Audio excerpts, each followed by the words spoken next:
Welcome back to the riverbank, folks. Or should I say, welcome back to the murky waters of fishing folklore.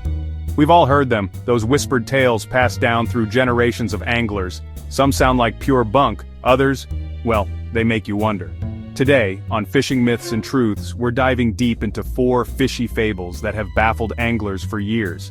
We're talking lightning strikes and lucky catches, banana boats in barren waters, the allure of the red lure, and the dreaded east wind.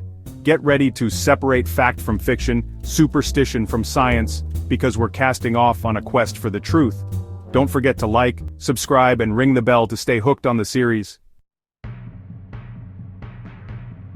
Now, I've heard some tall tales in my time chasing after river monsters around the globe, but this one always makes me raise an eyebrow. Some anglers believe that fishing during a lightning storm brings good luck. They say the fish are more active, more likely to bite. Let me tell you, from one angler to another, that's a gamble you don't want to take. Lightning isn't some mystical force that sends fish into a feeding frenzy. It's a raw, unpredictable power of nature that can stop a heart in an instant, yours included. Think about it. Fish, like any living creature, have basic survival instincts. When a storm rolls in, they're not thinking about biting your lure. They're seeking shelter, deeper water, safety from the chaos above. Now, it's true that the period just before a storm can see increased fish activity. A drop in barometric pressure can trigger a feeding frenzy, but once the lightning starts cracking, it's time to reel it in and get off the water. Remember, your safety is paramount. No fish, no matter how big or elusive, is worth risking your life for. When thunder roars, get to shore. It's that simple. The banana boat curse. This one's a classic, steeped in maritime lore, and it's enough to make even the saltiest sea dog think twice before packing a banana sandwich for their fishing trip. The story goes that bringing bananas on board a boat is bad luck, leading to everything from poor catches to equipment failures and even perilous storms. But where did this seemingly bizarre superstition come from? Well, like many myths, there's a kernel of truth buried within. Back in the 1700s, when sailing ships ruled the waves, bananas were a logistical nightmare. They ripened quickly, attracting insects, and their tendency to release ethylene gas could spoil other fruits and vegetables stored below deck. This rapid spoilage meant that ships often had to make unplanned stops to restock, which could throw off their carefully planned voyages. And let's not forget the spiders. Bananas were known to harbor venomous spiders, adding another layer of danger to the mix. Over time, these practical concerns morphed into the legend of the banana curse.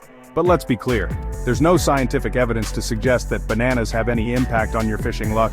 It's all psychological. So if you enjoy a banana with your lunch, don't let an old sailor's tale stop you. Just remember to dispose of your peels responsibly, and keep an eye out for those 8-legged stowaways. Chapter 3. Seeing Red, the Lure of Color. Now let's talk tackle. Every angler has their go-to lure, their lucky charm that they swear attracts more bites. And let's be honest, there's a certain allure to a bright red lure, isn't there? It just screams, "Eat me," to our human eyes. But can fish actually see red, and more importantly, does it trigger a feeding response? Well, the answer, as with many things in fishing, is, it depends. Fish, like many animals, see the world in a spectrum of colors. However, their vision is influenced by the depth of the water and its clarity. Red light, with its longer wavelengths, is one of the first colors to be absorbed by water. This means that in deeper water or murky conditions, a red lure might appear dull gray or even black to a fish. In clear, shallow water, however, that red lure can be a real attention grabber. Red is often associated with aggression in the animal kingdom. Think of a rooster's comb or the flashing display of a male betta fish. It's possible that in certain species a flash of red might trigger a territorial response, making them more likely to strike. But don't go ditching all your other lures just yet. The truth is, fish can see a range of colors, and their preference can vary depending on the species, the clarity of the water, and even the time of day. So, while red can be an effective color, don't be afraid to experiment with chartreuse, white, yellow, or even black. The key is to understand how color behaves underwater and to adapt your lure choice to the specific conditions you're fishing in. Chapter 4. East Wind Curse or Challenge. Finally, let's tackle a weather-related myth that's been passed down through generations of anglers, the dreaded east wind. Many believe that when the wind blows from the east, the fish go off the bite, and it's a waste of time even casting a line. But is there any truth to this age-old adage? Well, like many fishing myths, it's a bit more nuanced than a simple yes or no.